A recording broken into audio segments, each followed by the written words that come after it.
Hey guys, so it's time to pretty quick here compare the Xperia Z versus the Aston Mate phone, and the Aston Mate phone is from Huawei, while the Xperia Z of course is from Sony.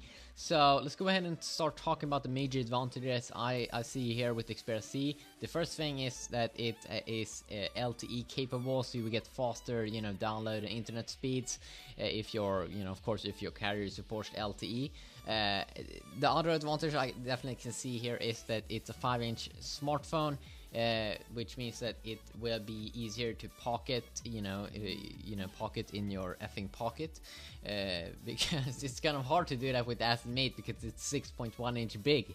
And it's also the Aston Mate only 720p resolution, while the Xperia Z is 1080p resolution, which means that the PPI pixels per inch is almost 450, which means that the Kindle reading and everything will be, the text will be super crisp. Now the other major advantages here I can see with the Xperia Z is that it's a 30 megapixel camera or shooter, and also a 2 megapixel shooter, in front. And I'm pretty sure that produces better video quality and camera quality there than the Aston Mate's like a 8 megapixel camera. I'm pretty sure it has, and also it comes with like an HDR mode, which should be kind of amazing from what I've heard. Now I also want to say that Adreno 320 GPU on the Xperia Z also is amazing. I mean, like I have the Nexus 4 and it also has the Adreno 320 GPU, and Gameloft games runs amazing with that GPU. Way better than Samsung Galaxy's Mali 400 MP GPU. Of course, both these smartphones is rocking a quad-core CPU, and Huawei's Aston Mate is using their own kind of K3 V2 chipset that I've never tried out.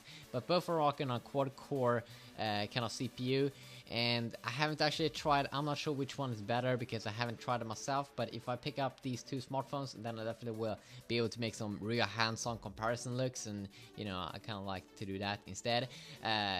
And I'm pretty sure that the Adreno 320 GPU has way bigger support than the GPU that Aston Mate is using in the Google Play Store, so you probably get better gaming performance with the Adreno 320 GPU in the Xperia Z. Now also the Xperia Z is lighter and thinner.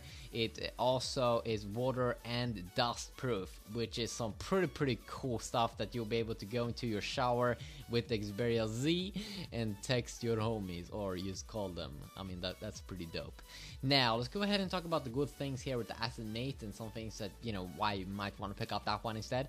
Now first, it seems like it's gonna have like an earlier release here, maybe in February, and from what I see, the Xperia Z is gonna launch in some places in March, maybe earlier in some other areas, but from what I've seen, it seems like the Huawei Aston Mate will come out earlier.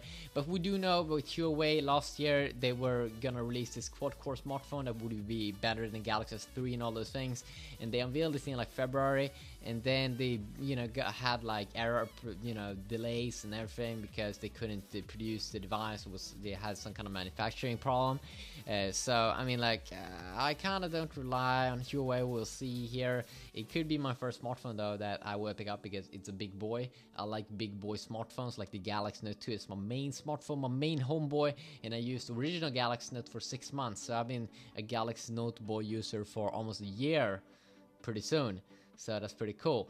Now 6.1 inch, it's a very big smartphone, but if you really want that size, if you really want to feel a big boy in your hand, 6.1 inch is going to be pretty dope. But then most of the times you probably will use the Aston Mate with 2 hands, 2 hands.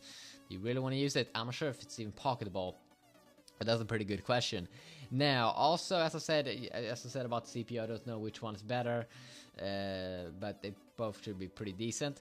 Now also a very big thing here with the Aston Mate is that it comes with a 4000 milliamp battery, which of course you should kind of expect that because it's a big phone. It's a big phone, so they can stuff in a big battery in there. But 4000 milliamps is way better than the Xperia Z that comes with 2300 milliamps. It's just a little bit higher than the Galaxy S3, so kind of cool. So which one do you like the most? Which one do you want to pick up, and which one do you think is most dope? Both these smartphones also seems to be having kind of good build quality. I also did see on the Huawei Aston Mate, you can actually, I mean, it has those kinds of buttons built into the screen just as on the Nexus 4, but you can go ahead with just a single tap, remove those. So that's kind of cool. So definitely would be cool if I do check out both these two devices to, you know, make a real hardcore phablet comparison. And I mean, like the 6.1 inch A7 is really a phablet, you know, because it's so big. It's so super big. Yeah, have a good day.